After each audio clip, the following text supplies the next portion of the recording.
So now that we have all this divine ancestry explained and things like that, now we kind of get to the Odu of 𝗀𝗏𝗍𝗍, right? So we have 𝗀𝗏𝗍𝗍, right? The first Alafing technically was the first Oba of Benin as well, being that he was the one who came, organized it, and left Eweka as king, and that dynasty still stands and proceeds till this day. From that came other Alafings or descendants, and it's debatable. Shango was either number 3 or 4 in the 𝘃𝗶𝗱𝗲 practice. He's always been known as the 4th Alafing of Oyo. I've seen lists where he was number 3, whatever. He was in that space. But there's a story in 𝗀𝗏𝗍𝗍 from an 𝘃𝗶𝗱𝗍𝗍 standpoint that is very interesting because it speaks of the birth of Shango. When we look at the 𝘃𝗶𝗱𝗲 tradition, 𝗀𝗏𝗏𝗍𝗍 or 𝗀𝗏𝗍𝗍 is seen as the Saraye or Isalaye of Shango, where Shango descended upon earth. When in 𝘃𝗶𝗱𝗍𝗍, it's pretty much the same thing as well. But it speaks a very interesting concept that the person that is recognized as the actual Shango till this day wasn't necessarily the first one, that he was a gentleman that was born in the palace as a royal descendant on the day of Ojo Shango or Ojo 𝗃𝗶𝗍𝗲, right? The word 𝗃𝗶𝗍𝗲 meaning stone thrower, or could be translated from Ajaka as well, one of the Alafings. And he exemplified Shango's characteristics in an even more fierce and intense fashion, to the point where he actually was known as Shango from that point forward. Now, the reason I bring that point up is because the same thing could have happened with Odua, with 𝗃𝗏𝗿𝗲𝗃. But neither here nor there. It's a concept that is seen where, when based on time, situation, divine providence, and characteristics, somebody might be recognized more as an Orisha than the Orisha we knew previously. So there's multiple cases of this, just extraordinary people with divine timing who were identified and deified till this day. So if we're talking about Shango as King of Kings and why Shango is the king of the religion, even from a terrestrial standpoint, he was born into regal divinity. He was born in the palace. He was born on the ancestral day of his energy. He was given the name Shango, or ultimately Abi-Afing, which means he who was born in the palace, and became known as Shango himself. All of these different things. And thus comes Shango's life story, whether it's through 𝘃𝗶𝗱𝗍𝗍 or 𝘃𝗶𝗱𝗲, where there are so many common points. So when you look at 𝗀𝗏𝗍𝗍𝗍 from an 𝘃𝗶𝗱𝗍 standpoint, it speaks of that, where the boy was a born king.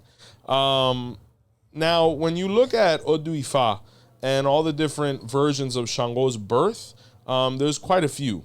One of the more popular ones is that he ultimately was the result of an affair that occurred between his mother, Oshanla, right, and the Orisha Agayu. So the famous story is that when Oshanla had to cross the river, she didn't have any money, and Agayu was the boatman. And, she decided to offer tribute with something other than currency, such as cowrie, and they had an affair.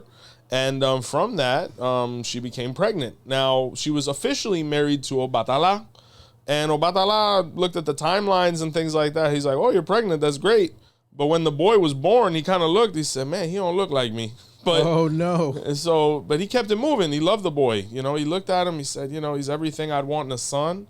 But he don't look like me, So rumors started going around as Shango got older, that he wasn't 𝗀𝗏𝗍𝗲's legitimate son, and this started really hurting his heart. So he went to his father and he said, am I your son? And 𝗀𝗏𝗍𝗲 looked at him and he said, my boy, to me, you are of my cloth. You're my son. I don't care what nobody says, but you might want to ask your mom.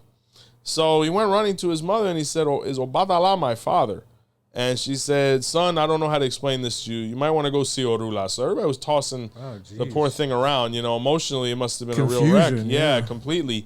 So he went running to Orumila, and Orumila revealed the Odu of 𝗀𝗏𝗍𝗍𝗍, where Ifa told him to perform sacrifice and to take it to the volcano, right? Or an eruption, because volcanoes aren't in Africa. Well, I'm sure there's a hole over there that, has some magma or something like that. Anywho, he goes. Remember, mountains ancestrally could have been volcanoes. So when he goes there and he drops the ebo into the volcano, he falls in. So inside, Agayu is looking and he says, oh my God, this person's fallen in. They're dead. But when he got up, Gayu looked and said, oh, something's not making sense here. He said, boy, who are you? He said, my name is Shango. And he said, well, what do you want? What are you doing here? How are you so resilient to fire? And he said, 𝗃𝗏𝗍𝗃 said, wherever I drop my ebo is where I'd find my father, so you must be my father. And that guy, you said, bro, I don't got no kids. And, Try again. Whenever I think about Gayu, I'm like, it gives me the vibe of like a Ving Rhames. I'm like, I don't know, just very stern and things like that. So Gayu got a little impatient with him and spit fire at him, right? He threw magma at him and, all these other things. And Shango was completely resilient to it. So he said, let me try that again. And he said he spewed at him 3 times and the boy was completely unharmed. And he said, this kid must be my kid, man, because there's nobody else who could resist this temperature if he wasn't. So they sat down and they had a conversation, and Gayu spilled the beans. He said, yeah, if your mom's 𝗃𝗏𝗏𝗏, it's very possible. And, I'm sorry, I don't want no problems with your father, who I'm not a fan of, by the way, because Gayu and 𝗿𝗏𝗏𝗏 have never been on good terms. But yes, me and your mother did have an encounter, right, an entanglement. And it seems like you're a result of that, So Shango wanted to build a relationship with Gayu. He was a little scared because of 𝗿𝗏𝗏𝗏. And 𝗿𝗏𝗏𝗏, he was so self-confident. He said, my son, I just want you to know who you are. Just know that you're always blessed by me. You'll always be my son. You always have a right to my crown. But go meet your father. Go get to know him and go understand yourself more, because I think there's other aspects of you that you need to learn about to be able to deal with yourself. Because Shango was a very aggressive youth. He was a very impetuous youth. I mean, when we look at his name, Shango means I hit with permission. We're talking about a gentleman that, I don't even want to say, just spoiled. He was privileged. He was enabled. And I think that was his biggest obstacle, is that everything was given to him from the very beginning. So it's easy to criticize his later behaviors, but I mean, if you really look at, if you enable a child throughout his life, you can only expect him to make mistakes later. And another thing is he had the character of a ram. So, they're not going to listen very much. So that's the version that the 𝗃𝗏𝗍𝗃 really goes with. I actually saw a documentary recently that says Shango was actually one of the sons of 𝗃𝗏𝗍𝗃 as well, her being the mother of the world. But those are more 𝘃𝗶𝗍𝗃 concepts, but there are stories where 𝗃𝗏𝗍𝗃 was his mother as well. But just to go with the different topics that we're going to be touching on in here, I'd like to stick with the Gayu theme, because Gayu here is seen as his father, right? But in antiquity, if you actually look at the Alafin who came after Shango, his name was Aganju, right? Now, when you look at the concept of Koso, as I like to say it, you have the actual town of Koso, where they say that ancestrally Shango's energy comes from, and the Alafins have to go to be able to initiate their crowning process, right? So you actually have the word Koso as a town, but the word Koso means did not hang or did not tie.